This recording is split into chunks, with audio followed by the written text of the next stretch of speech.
시청자 여러분 안녕하십니까. 겨울인생입니다. 승무표 53회차 일정을 조금 빨리 시작을 하겠습니다. 지금 3일째 두세 시간씩 눈을 붙이면서 이렇게 마치지도 못하는 분석 방송을 강행하고 있는 중이라서 분석 영상의 퀄리티가 다소 어눌하고 부족하더라도 넓으신 마음으로 이해를 해 주시길 부탁드리겠습니다. 자, 그럼 승무표 53회차 대상 경기들 가운데에서 라리가의 단통 승부 구간으로 추천드릴 만한 경기들을 모아봤습니다. 서두 인사 없이 곧바로 출발하겠습니다. 승무표 53회차 라리가 대상 경기들 가운데에서 단통으로 추천드릴 만한 경기들을 모아봤습니다. 자, 5번 경기 오사수나와 마요르카의 2라운드 매치업부터 보겠습니다. 자, 오사수나는 지난 시즌 하이리스크 포지션이었던 왼쪽 3선이 효자 구간으로 전환될 수 있는 동력이 마련되었습니다. 자, 콜롬바토 카발로와 함께 지난 시즌 레알 오비에도를 성격 플레이오프까지 진출을 시켰던 1등 공신이죠. 오사수나 왼쪽 마지노선의 새내기 수비수 브레토네스의 빅리그 데뷔전은 굉장히 인상적이었습니다. 자, 브레토네스의 자리는 원래는 주말에 상대하게 되는 그 마요르카로 팀을 갈아탄 콜롬비아 국대 모이카 선수가 지난 시즌 그 오사수나의 A 옵션이었고요. 그리고 B 옵션이 크루즈 선수였죠. 후안 크루즈 선수가 모이카와 교체되면서 스위칭하면서 방음막을 쳤던 오사수나 왼쪽 측면의 마지노선이라고 보시면 됩니다. 근데 올 시즌은 개막전부터 일단 브레토네스가 선발 출전을 했습니다. 그리고 아마 크루즈가 교체 멤버로 나가지 않을까 그런 생각을 해보고 있고, 제가 왜 이 말씀을 드리냐면은 작년 시전, 그러니까 23, 24 시전에 오사수나의 왼쪽 마지노선은 다른 건 괜찮은데 헬프 디펜스로 방향 전환을 가져가는 장면, 그러니까 상대팀의 측면 수비수들이 그 수비수 뒷공간을 치고 들어올 때 뒷걸음질 치면서 이렇게 방어를 할 수는 없잖아요. 그러니까 270도, 360도 가량 이렇게 회전을 하면서 뭐 중앙 그 12라인과 이렇게 헬프 디펜스를 가져가는데, 그럴 때 그 방향 전환 동작에서 스피드가 너무 좀 부족했던 거죠. 그래서 상대 팀의 어떤 비하인드 디펜스 크로스라든지 이런 부분에서 실점으로 연결되는 장면들이 많았거든요. 그래서 아마 이런 부분 때문에 브레토네스가 영입이 됐고, 모이카 선수가 먼저 나갔기 때문에 또 모이카 선수의 어떤 대체로 영입이 되었다, 뭐 이렇게 볼 수도 있고요. 아무튼 개인적으로 생각할 때 지난 시즌에 콜롬비아 국대 모이카 선수가 지키던 오사수나의 왼쪽 3선하고 브레토네스가 한 경기뿐이지만 지난 개막 라운드에서 보여준 퍼포먼스, 자, 이런 두 가지의 경우를 만약에 제가 저에게 선택하라고 한다면 저는 브레토네스를 아마 선택하지 않을까 그런 생각을 해보고 있습니다. 아무래도 지난 시즌에 조금 전에 말씀드렸던 그런 장면들 때문에 뒷공간이 좀 꽤나 털렸던 오사수나였기 때문에 이번에 브레토네스 같이 그 희소 가치가 높은 빠르고 신장이 좋은 측면 수비수 브레토네스의 영입, 자, 이런 부분은 오사수나가 오프 시즌에 했던 일 가운데서 가장 잘한 일 같아 보입니다. 칭찬해 주고 싶고요. 아마도 엘사다르 구장에서 이번 주말은 그 분데스리가 보험에서 마요르카로 이적한 아사노 타쿠마 선수, 그리고 조금 전에 말씀드렸던 브레토네스의 어떤 기싸움 같은 많은 충돌이 예상되고요. 아사노 선수도 개막전 경기에서 그 소속팀의 오른쪽 윙어 부분에서 굉장한 활약을 보여줬죠. 그러니까 오사수나와 맞대결을 하게 된다면 충돌되는 부분이 아사노와 브레토네스, 이렇게 보시면 됩니다. 여기 이 두 선수의 기싸움에서 누가 승리하느냐가 어떻게 보면 전체적인 향방을 좌우할 수도 있다고 보여지고요. 아사노가 최전방 무리키와의 접선 위치가 가까워진다고 하더라도 브레토네스를 경유하지 않고 하프 스페이스를 파이널 공간으로 만들어내기는 어렵기 때문에 마요르카는 무리키의 왼쪽 도움이죠. 노장 로드리게스를 활용하는 공격 루트를 많이 가져갈 수밖에 없어 보입니다. 그렇겠죠. 아라사테 감독 같은 그 여우 같은 감독님께서 당연히 그럴 거라고 생각을 합니다. 아사노가 막히면 거기에서 다시 뚫기 위해서 노력을 하기보다는 반대쪽에 로드리게스를 활용하는 그런 공격 루트를 아마 아라사테 감독이 가져가지 않을까 그렇게 생각이 들고요. 하지만 오사수나 오른쪽에 아레소 선수도 빌드업에 최적화된 굉장히 빠른 선수이기 때문에 마요르카 공격 옵션의 효율성은 굉장히 떨어지는 매치업이다. 자, 이게 핵심입니다. 오사수나는 12라인 또, 그러니까 마요르카의 중앙 백라인보다 평균 신장이 10cm 이상이나 높은 에르난도 선수, 그리고 카테냐 선수가 카타르 알라이언으로 돈볼로 떠났죠. 다비드 가르시아 선수. 자, 이 선수의 기억을 잊게 해주지 않을까 그렇게 생각을 하고 있습니다. 오사수나는 죄송합니다. 제가 무음으로 설정을 해야 되는데 다시 하겠습니다. 제가 이렇게 깜빡할 때가 많습니다. 소중한 시간에 쓸데없는 잡음이 포함된 것 다시 한번 사과드리겠습니다. 아무튼 그 오사수나 같은 경우는 중앙 백라인의 신장이 마요르카보다는 10cm 이상 평균적으로 봤을 때도 높다고 봐야겠죠. 그러니까 지난 시즌의 오사수나 중앙백은 다비드 가르시아가 주력 멤버라고 볼 수가 있는데, 일단은 다비드 가르시아가 지금 카타르 알라이안으로 돈 불러갔죠. 그래서 이 다비드 선수를 기억하지 않아도 될 만큼 제 생각에는 그렇습니다.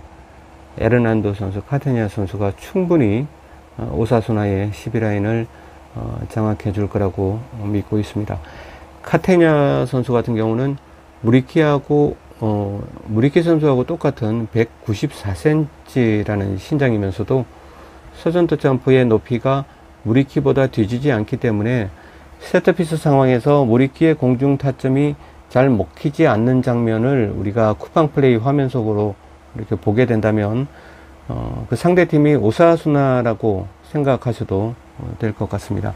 그만큼 오사수나의 12라인의 그 신장을 떠나서 서전트 점프의 높이, 그리고 어떻게 설명드려야 될지는 모르겠는데 중앙 백라인도 위치 선정이라는 게 있거든요. 그러니까 상대 포워드 라인들이 어떤 자리에서 넥스트 플레이를 가져갈까 하는 부분들을 그러니까 아군의 12라인도 충분히 가늠을 하고 있다는 거죠. 이런 부분들에서 머리가 좋은 선수들이 분명히 필요한 그런 중앙백 라인이라고 생각을 합니다. 그런 면에서 저는 오사수나의 카테냐 선수, 그리고 에르난도 선수를 상당히 좀 신뢰하는 편입니다. 자, 그리고 오사수나에게는 브레토네스 말고도 또 하나의 기막힌 영입이 있습니다. 그라나다에서 바이에른 뮌헨에 임대가 있던 사라고사가 뮌헨 이적이 완성되자마자 오사수나로 1년짜리 임대를 왔습니다. 자, 레가네스와의 개막전에서 후반 15분에 모이고메즈와 교체되면서 왼쪽 공미에서 강한 임팩트를 보여줬고요. 원터치 후에 다이렉트로 완성되는 피니시 동작이나 슈팅의 정확도와 간결함, 그리고 슈팅의 회전 궤적에서는 그라나다 시절보다 놀라울 정도의 완성된 모습을 보여주었다고 생각을 해보고 있습니다.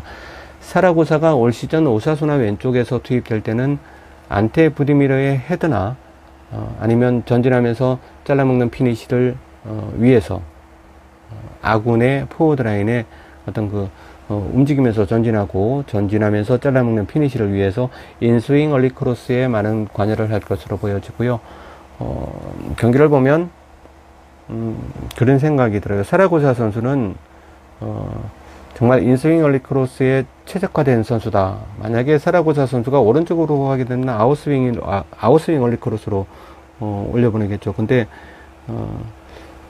사라고사 선수의 가장 어떤 그 취약한 부분이라고 한다면 멀티 포지션에서 좀 능하지 않다는 거죠. 왼쪽에서는 상당히 강한 선수고 오른쪽으로 가면은 자신의 어떤 그 보여줄 수 있는 퍼포먼스의 80%, 85% 정도밖에 보여주지 못한다.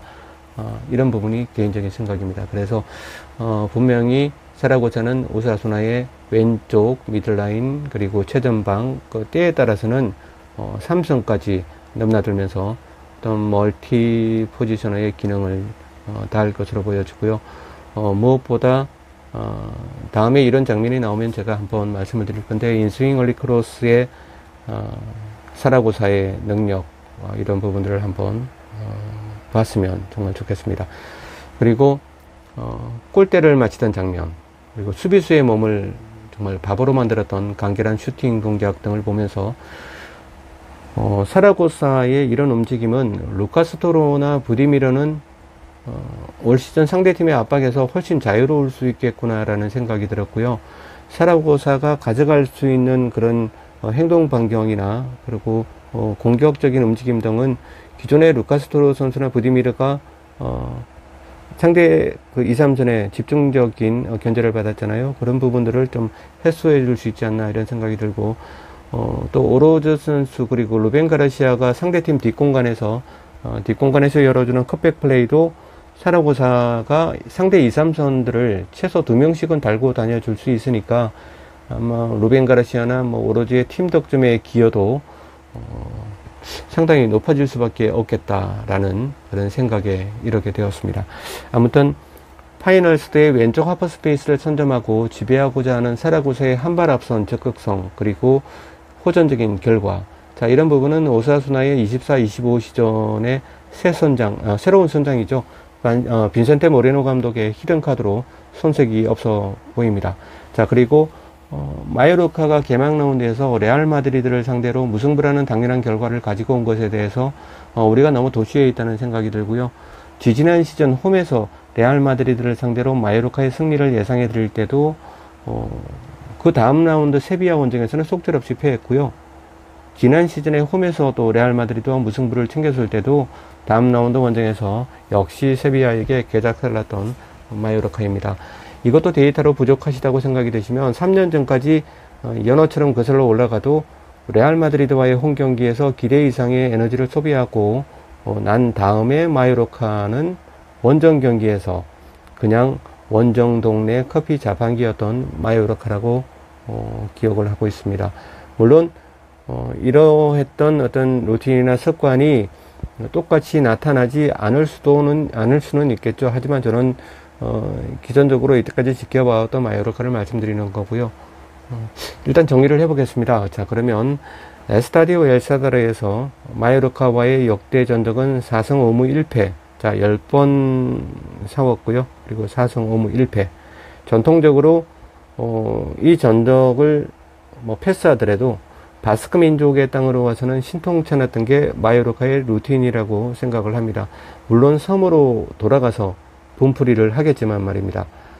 그리고 소시에다도 누만시아 빌바오를 거치면서 바스크만을 위하는 척했던 아라사테 감독이 마요르카 지휘봉을 잡았기 때문에 오사수나뿐만 아니라 빌바오 그리고 소시에다드 알라베스까지 올 시즌만큼은 마요르카의 아라사테 감독을 상대하는 그런 적대감이 상상을 초월할 것으로 사료가 됩니다. 자, 오사수나의 모레노 감독이 17, 18, 19 시즌 지휘봉을 잡았던 팀이 또 마요르카라는 팩트까지 더하면 물론 굉장히 재밌는 상황이기는 합니다. 모레노 감독이 17, 18, 19 시즌에 마요르카의 수장이었고 지금은 지난 시즌까지 아라사테 그러니까 오사수나의 수장이었던 아라사테 감독이 마요르카를 지금 통제하고 있고 자 이런 부분들이 그냥 단순하게 팀을 옮기고 하는 차원이 아니라 그 바스크 민족의 지역의 어떤 특성을 잘 아시는 가족님들이나 또 시청자분들이 계실 거예요. 그런 상황까지 감안하면 아라사테는 지금 공공의 적이 된 거죠. 모든 팀의 적이 된 게 아니라 오사수나, 빌바오, 소시에다드, 알라베스 자, 바스크 민족들을 배신한 아라사테를 응징하기 위해서 충분히 어떤 최선을 다하는 그런 경기가 예상이 되고 있습니다. 자, 아무튼 모레노 감독이 마요르카 지휘봉을 잡았다는 부분까지, 그런 팩트까지 더하면 오사수나의 승리 구간이 가장 설득력이 있어 보이는 5번 대상 경기로 매듭을 지어 보겠습니다. 그 다음은 12번 대상 경기를 보겠습니다. 자, 레가네스와 라스팔마스의 2라운드 매치업이고요. 만약에 1라운드의 경기력이 진실이라면 지난 시즌 라리가2의 우승팀 레가네스의 경기력이 빅리그에서도 지각 변동을 가져올 만한 기세로 보여집니다. 자, 오사수나 원정 개막전에서는 보르아 히메네스 감독의 라리가2를 평정한 레가네스의 A 전술이죠. 4-2-3-1 포메이션을 선보였고요. 4-2-3-1 포메이션이 추구하는 최고의 퀄리티라고 한다면 베티스의 페그리니 감독을 먼저 떠올리게 되겠죠. 그래서 저도 레가네스의 1라운드를 보면서 페그리니 감독의 베티스를 상기하면서 1라운드를 관전했습니다. 근데 그 공미 포지션의 시세가 투볼란치와의 간격을 크게 벌리지 않고, 또 크루즈와 프랑케사의 측면을 한 걸음 반 정도 올려서, 자, 다시 말씀을 드리겠습니다.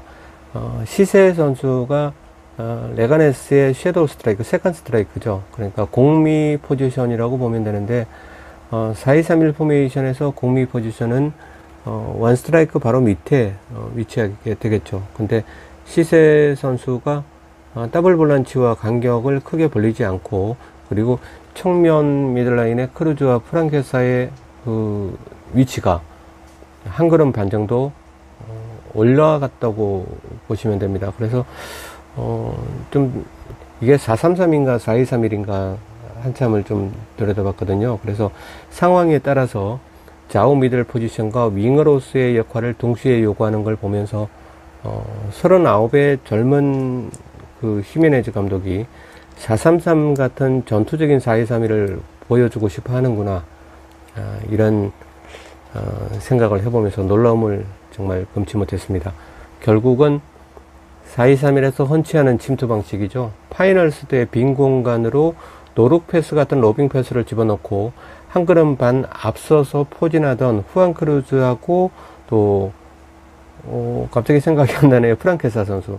자, 이 선수들이 업사이드 트랩을 필요가 없죠. 이런 상황에서는 빈 공간으로 공을 집어넣고 선수들을 경합을 시키는데 업사이드 트랩에 잘 걸리지는 않겠죠. 자, 이런 방식으로 뭐라고 어떻게 딱히 설명드리기가 애매한데, 어떤 그 다음에 생방송을 하게 되면 어떤 전술판을 가지고 제가 한번 말씀을 드리면 좋을 것 같아요. 그래서 전형적인 4-3-3 포메이션의 공격적인 퀄리티를 4-2-3-1 포메이션을 가져가면서도 선보였다는 거죠. 그래서 저는 레가네스 히메네스 감독의 어떤 진취적인 그런 성향을 보게 되었고, 이런 부분이 앞으로도 라리가의 어떤 그 벤치의 어떤 신선한 바람을 불러오게 되지 않을까, 이런 생각을 해봅니다.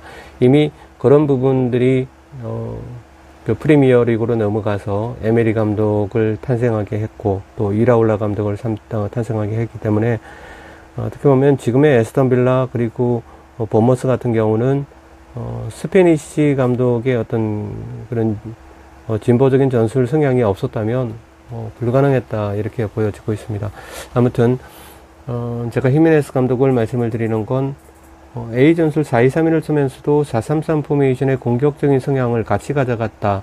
자, 이런 부분들이 앞으로 어떻게 남은 경기들에서 남아있는 경기들이 지금 37라운드가 남아있잖아요, 이제. 그래서 레가네스를 관심 있게 지켜보게 되지 않을까, 그렇게 생각이 듭니다. 빈 공간으로 볼을 투입하고 발빠른 공격 자원을 움직이는 상황에서 경합시키는 K리그로 보면 광주 같은 느낌도 받았고요. 좌우 미들라인을 윙어 형태로 높게 가져갔기 때문에 수비수 뒷공간 깊숙이 치고 들어갔다가 중앙 포워드 포지션에 데라푸엔테에게 찔러주는 비하인드 디펜스 크로스, 그리고 언제 올라왔는지는 몰라도 볼란치와 같이 놀고 있던 공미 시세까지 세컨 파이널을 시도하는 장면들. 자, 만약에 시세나 데라푸엔테가 개인적인 기량이 아주 뛰어난 클래스였다면 레가네스의 골 기록은 좀 더 누적되었을 거라는 생각을 해봤습니다.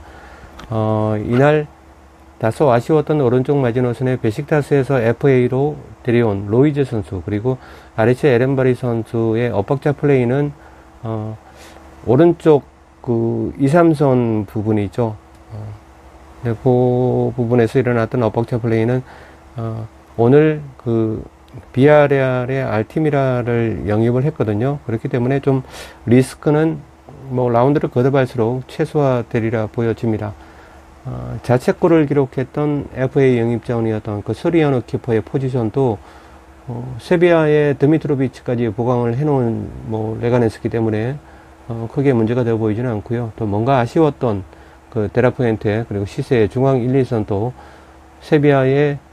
세비야에서 헤타페로 임대 중인 그 오스카르 오드리게스를 또 영입을 했고, 또 셀타비고의 타피아까지 영입을 완료했기 때문에 레가네스의 올 시즌 행보는 갈수록 안정되어가는 모양새로 진행이 될 것 같아 이런 생각이 듭니다. 자, 2부 리그 우승팀이 승격 후에 가지는 홈 개막전, 아마도 월요일 새벽에 에스타디오 무니시팔 데 부타르케는 축제겠죠. 자, 그리고 원정팀 라스팔마스는 이적 시장에서 홈팬들의 마음을 사로잡을 만한 영입을 줄기차게 시도한 팀이기도 합니다. 6년 동안 바르셀로나에서 3년, 발렌시아에서 3년. 자, 그 이 두 팀에서 골문을 지키다가 네이메온으로 이적을 해서 2시즌 동안 네이메온을 지키다가 왔던 야스. 야, 이 선수가 정말 저는 그 라리가로 다시 돌아올 줄은 몰랐거든요. 네이메온에서 한 시즌 정도 하다가 그냥 돌아올 줄 알았는데 2시즌까지 가면서 선수 말년까지 여기서 보내겠구나 그렇게 생각을 했는데, 어쨌든 그 바르셀로나 발렌시아의 골문을 지키던 야스퍼 실러슨 키퍼, 자, 이 선수가 라스팔마스의 품에 안겼습니다. 자, 오른쪽에 멀티포지셔너죠. 마빈 팍은 레알 마드리드로 돌아가지 않고 라스팔마스의 말뚝을 박았고요.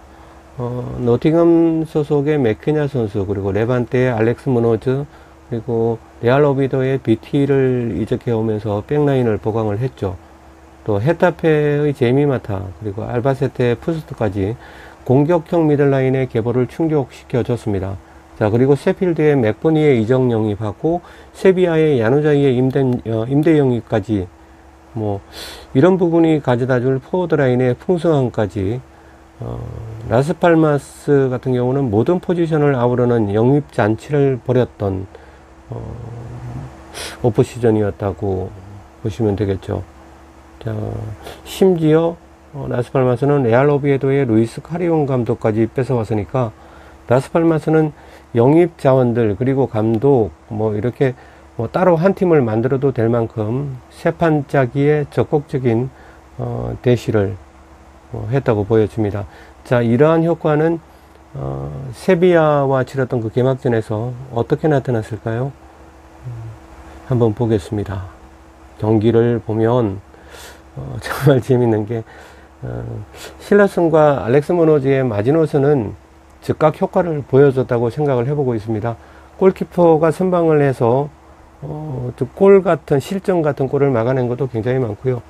그래서 실러슨과 알렉스 무노즈가 왼쪽에 3선이거든요. 그래서 이 두 선수가 보여줬던 부분들은 영입 효과를 적극적으로 보여줬다고 생각을 해보고 있지만, 원래 라스팔마스가 수비력은 견고했던 팀이었기 때문에 뭐 잘 차려진 밥상에 숟가락 2개만 더 얹어놓은 느낌이라고 볼 수가 있었고요.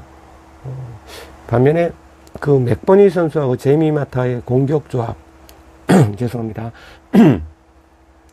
이 맥버니 선수하고 제이미 마타의 공격 조합은 아직 손발이 맞지 않는 느낌. 제이미 마타가 오른쪽 측면에서 움직이고, 맥버니야 뭐 당연하게 원 스트라이크로 가겠죠. 아무튼 이런 오른쪽에서 도움을 시도하고, 그리고 맥버니가 파이널을 가져가는 이런 그 전술은 잘 먹히지 않았다. 그리고 굉장히 실수가 많았고요. 아직 손발이 맞지 않는 느낌이 맞다고 생각을 합니다. 그리고 가장 중요했던 것은 마빈 팍 선수는 측면에서 이렇게 빌드업 관련해서는 정말 젬병이었고요. 그러다 보니까 라스팔마스의 오른쪽은 엑스맨들이 상시 출몰하는 지역이 돼버렸고요. 그리고 기존 전력이었던 하비에르 무노즈 선수, 그리고 산드로 라미레즈 선수, 알베르토 모레이로가 없었다면 이상한 축구팀이 될 뻔했던 라스팔마스의 개막전이었다고 생각을 하고 있는 겨울인생입니다. 자, 정리하겠습니다. 자, 라스팔마스의 영입 관련 자원들의 기량은 분명히 팀 전력에 괄목할 만한 상승세를 가져다 줄 거라는 부분에서는 이견을 달고 싶지는 않습니다. 하지만 공격 라인의 퀄리티를 높여서 부족했던 지난 시즌의 득점력을 상승시키고자 하는 의도는 알겠지만 감독부터 A 라인업, B 라인업까지 너무 많은 변화를 가져간 라스팔마스이기 때문에 공수 라인들 간의 정상적인 호흡의 시너지 효과는 몇 경기 정도는 더 치르고 나야 자연스럽게 동화되지 않을까 사료가 됩니다. 무니시팔 대 부타르키에서 역대 전적에서 단 한 번의 승리도 없는 라스팔마스는 기존 자원들과 영입 자원들과의 전력의 콜라보가 정상적으로 완성될 때까지는 성점 1점씩이라도 꾸준히 키핑을 해두는 우승부라는 최선의 결과물을 위한 전술적 행보가 가늠이 됩니다. 자, 이기면 좋겠지만 3선을 올리는 무리한 전술은 배제하는 조심스러운 운영이 예상되는 라스팔마스의 힘겨운 싸움이 전망되는 2라운드입니다. 소액으로 베팅한다는 가정이라면 승무 같으면은 좀 안정적이라고 생각을 하고는 있는데 소액으로 조합을 만든다는 가정이라면 레가네스의 승리 구간에 단통으로 승부수를 띄워보는 것도 괜찮은 선택이라고 생각을 해보고 있습니다. 아무튼 자, 이번 주말 무니시팔 대 부타르케, 자, 여기에서 펼쳐지는 이 경기 정말 재밌게 보셔도 실망하지 않을 것으로 생각을 하고 있습니다. 자, 다음 경기에는 저희 가정님들에게 정말 많은 아픔을 가져다 주었던 14번 대상 경기로 출발을 해보겠습니다. 아틀레티코 마드리드와 지로나의 2라운드 매치업이고요. 우리는 가끔씩 기적이라는 말을 쓰면서 살고 있고, 저는 자금의 지로나를 보면서 이 말을 쓰고 싶습니다. 미첼 감독의 전술적인 변화, 자, 이런 부분은 이미 19개 팀 벤치가 이미 간파하고 있었을 거라는 생각이 들고 있고요. 그렇다 손 치더라도 지난해의 지로나로 단시일 회귀하고 복귀한다는 건 기적이라는 단어 말고는 없을 것으로 사료가 됩니다. 어쩌면 미첼 감독 자신도 전반 라운드의 기대값을 그리 높게 설정하지는 않았을 거라는 생각이 들고요. 개인적인 생각이지만 작년에 지로나를 만들 수 있었던 건 파이브 미들의 힘이라고 봐야 되겠죠. 도우비크가 물론 그 스롤로스와 막판까지 득점왕 경쟁을 했지만은 도우비크가 개인적으로 스스로 메이킹하는 그 득점보다 도움으로 득점하는 부분들이 많았기 때문에 이 파이브 미들의 지로나 파이브 미들의 존재감, 이 부분이 지난 시즌 라리가를 평정했다, 이렇게 보셔도 될 것 같습니다. 그래서 지난 시즌의 라리가의 어떤 그 파이브 미들의 중심이죠. 알렉스 가르시아, 사비오, 도우비크, 치간코프라는 공격 관련 4인방의 명장면들이 모여서 이루어낸 업적이라고 생각하고 있거든요. 그런데 지금의 지로나는 어떻습니까? 물론 그 시티 풋볼 그룹이 만들어낸 아이러니한 부분의 한 조각이라고 치부할 수는 있겠지만, 가르시아는 레버쿠젠으로 이미 떠났죠. 그리고 사비오는 맨체스터 시티, 도우비크는 로마로 떠났고, 자, 홀로 남은 치간코프는 허벅지 부상에서 회복 훈련 중이라는 소식만 들려올 뿐, 회복 훈련에서 물론 그 경기에 출전할 수 있다는 시그널이 오더라도 허벅지 부상이라는 부분은 곧바로 투입하기에는 벤치로서도 굉장히 부담 있는 부상 부위이기 때문에 메니스커스 부상으로 갈 수도 있고 또 햄스트링으로도 갈 수가 있고, 여러 가지 어떤 그 허벅지 부상이 선수들에게 주는 글쎄요, 저 계속 이렇게 하다 보면 말이 길어지니까 짧게 가겠습니다. 아무튼 그 치간코프는 허벅지 부상에서 회복 훈련 중이고요. 치간코프가 돌아온다 하더라도 현재로서는 치간코프의 존재감이 지난해와 동일하게 갈 거라고 생각은 하지는 않습니다. 축구라는 건 한 선수가 하는 게 아니고 11명이 함께 어떤 조직적인 힘으로 승리를 거두거나 아니면은 어떤 뭐 무승부나 패배로 가져가는 부분들이 있기 때문에 치간코프가 물론 뭐 뛰어난 오른쪽 측면의 자원이긴 하지만 치간코프가 출전한다고 해서 우리가 서둘러서도 지로나 구간을 색칠할 필요는 없다는 생각이 듭니다. 지난 시즌에 지로나는 4-5-1 포메이션의 A 전술이었고요. 이 4-5-1 포메이션으로 다시 돌아갈 수 없는 막다른 골목으로 이미 들어선 미첼 감독이라는 생각이 듭니다. 그나마 다행스러운 건 알렉스 가르시아를 좌우에서 보좌하던 이반 마틴 선수 그리고 에레라 선수가 3미들로 변화한 지금의 지로나의 중심을 잡아주고 있다는 것. 자, 그리고 맨체스터 유나이티드와 아약스의 전설, 아약스 맞죠? 제가 갑자기 헷갈렸습니다. 아무튼 맨체스터 유나이티드와 아약스의 전설이었던 블린트가 여전히 지로나 중앙백 라인의 존재를 해주고 있다는 것.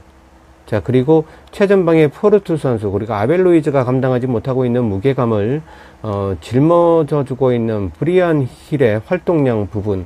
자, 이 세 가지 부분은 그래도 최악으로 내닫지 않을 긍정적인 그런 요소로 위안해 볼 수는 있다고 생각이 듭니다. 자, 다시 정리를 해보겠습니다. 지로나는 이미 지난해와는 완전히 다른 팀이 될 수밖에 없습니다. 그냥 한두 명이 떠난 게 아니고 4명, 5명이 떠났다 하더라도 가장 중심적인 선수들이 떠났기 때문에 장기판으로 치면 가장 큰 그 알들이 있죠. 조리나 뭐 어떤 이런 부분들 조그만 알이 아니라 가장 큰 알들이 다 떠났다고 보시면 됩니다. 그래서 이런 부분들을 메꿀 수는 충분히 있겠죠. 축구라는 게 뭐 훨씬 더 뛰어난 퍼포먼스를 보여줄 수 있는 선수들이 영입될 수도 있고 하지만 그렇게 가는 과정이나 그렇게 갈 수 있는 시간이 리그를 진행하면서 단시일 안에 가져갈 수는 없다는 그런 생각을 하고 있는 겨울 인생입니다. 그래서 이반 마틴 선수, 에레라 선수가 지금 미들라인의 좌우를 여기에서 만약에 혹시나 중심을 잡아주고 그리고 바르셀로나에서 다시 돌아온 로메오 선수가 중앙 미들에서 어떤 굉장히 예전과 같은 그런 퍼포먼스를 보여줄 수가 있다면 지로나가 또 서서히 이전의 퍼포먼스를 또 이전의 경기력을 잡아가 주지 않을까 그런 생각은 해보고 있습니다. 그리고 최전방이 가장 문제라는 생각이 들어요. 브리안 힐 선수의 활동량은 오른쪽에 편중되어 있고 왼쪽의 포르투는 너무 나이가 많다 보니까 그런지 몰라도 스피드가 좀 현저하게 떨어져 있고 상대 수비수들이 빌드업을 할 때 오히려 그 공수 전환 속도에서 따라가 주지를 못하는 포르투 선수입니다. 현재 상황으로 봐서는. 그리고 아벨 루이즈가 지금 포워드라인의 중앙에 있는데 첫 경기에서는 어떤 아무런 존재감을 보여주지 못했던 그런 상황이라고 생각이 됩니다. 아무튼 그래도 브리안 힐을 중심으로 해서 오른쪽에서 이렇게 조그만 변화를 가져간다면 서서히 중앙과 왼쪽에서도 어떤 뭐 긍정적인 팀 전체로 보는 아주 좀 좋은 시그널이 나오지 않을까 이런 생각도 해보고 있습니다.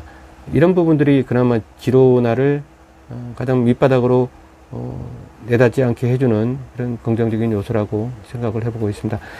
뭐 기왕지사 살코기 다 팔고 이제 비계만 남은 지로나 저는 이렇게 생각하거든요.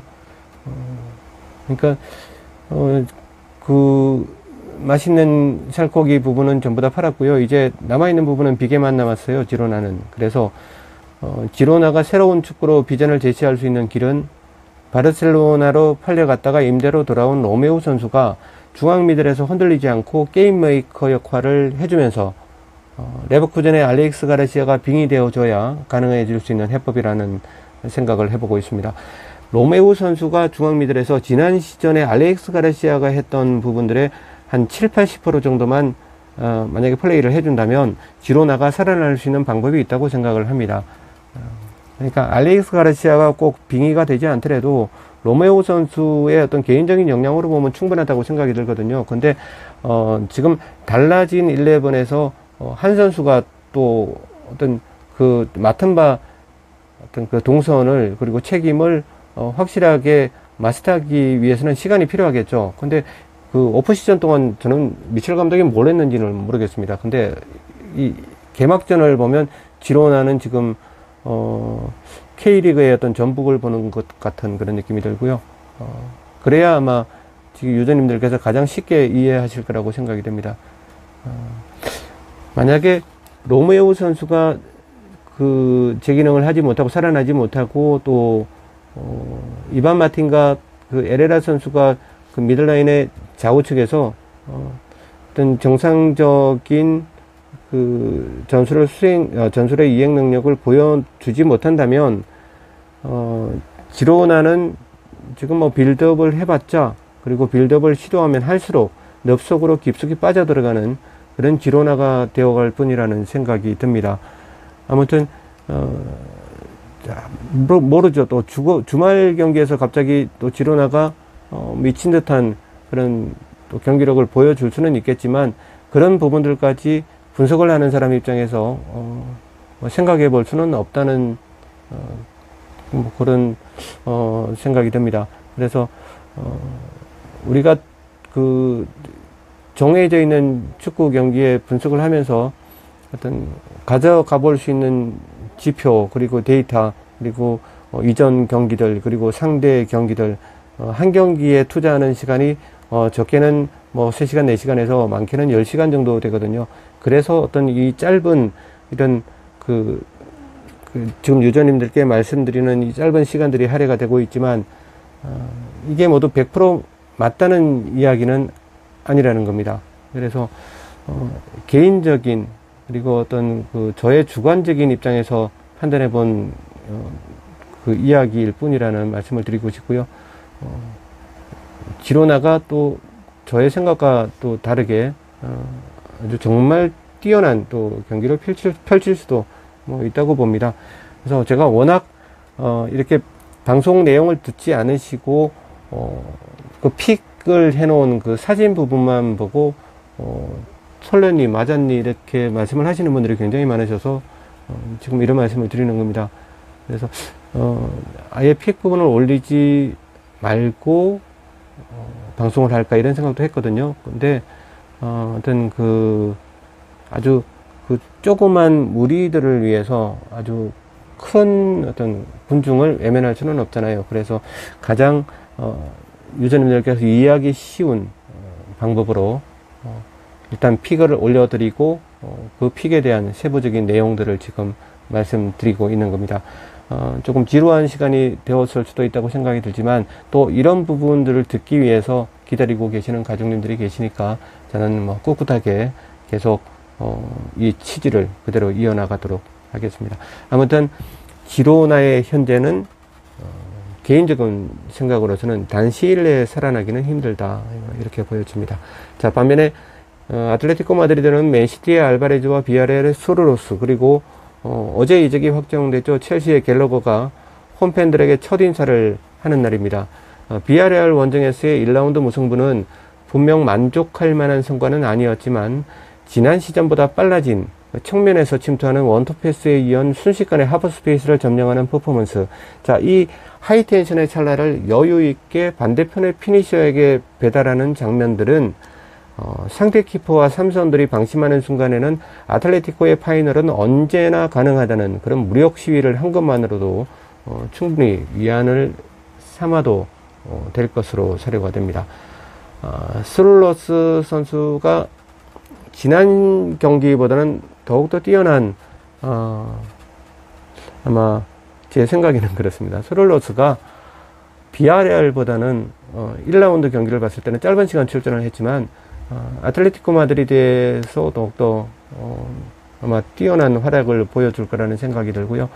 비아레알에서 스스로 메이킹해서 만들어내야 되는 그런 골 장면들을 아틀레티코 마드리드에서는 세이브를 해주는 선수들이 워낙 많다 보니까 굉장히 손쉽게 스룰로스의 득점이 이루어지는 그런 느낌을 받았습니다. 개막 라운드를 봤을 때는.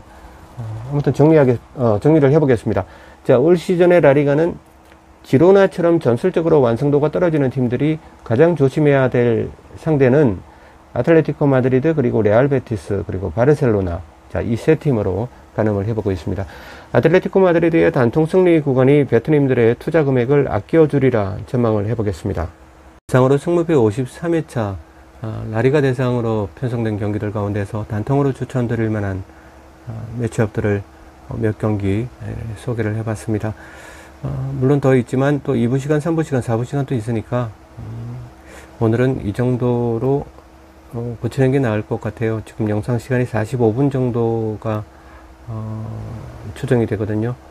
물론 한 경기당 1시간 정도 제가 방송을 했기 때문에 3시간 정도의 분량을 45분 정도로 이렇게 편집을 해주신 소중한 분께 대단히 감사의 말씀을 드리고 싶습니다. 겨울 인생의 축구 이야기에서 편성해드린 승무표 53회차 분석방송 1부 시간이었고요. 내일부터 또 2부 시간, 3부 시간, 4부 시간, 그리고 최종 확정 구간 방송.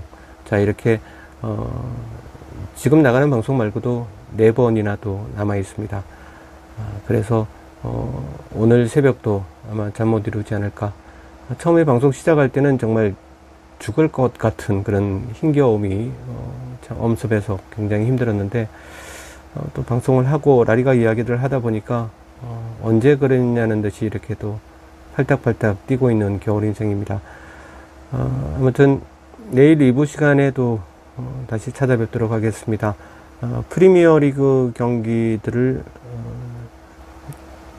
7경기를 2편으로 편성을 했고요. 그리고 라리가 7경기를 2편으로 편성을 했습니다. 그리고 최종 확정 구간 마지막에 멤버십 회원님들을 전용 채널로 방송이 되고 있는 최종 확정 구간까지 아무튼 53회차는 프리미어 리그 라리가 우리가 가장 이상적으로 생각하는 경기들이 편성이 되어 있는 만큼 최선을 다해서 한번 준비를 해보겠습니다. 결과는 배신할지 몰라도 과정은 절대 배신하지 않는다는 생각을 다시 한번 되새기면서 이만 줄일까 합니다. 자, 감사합니다. 겨울 인생이었습니다. All I ever wanted,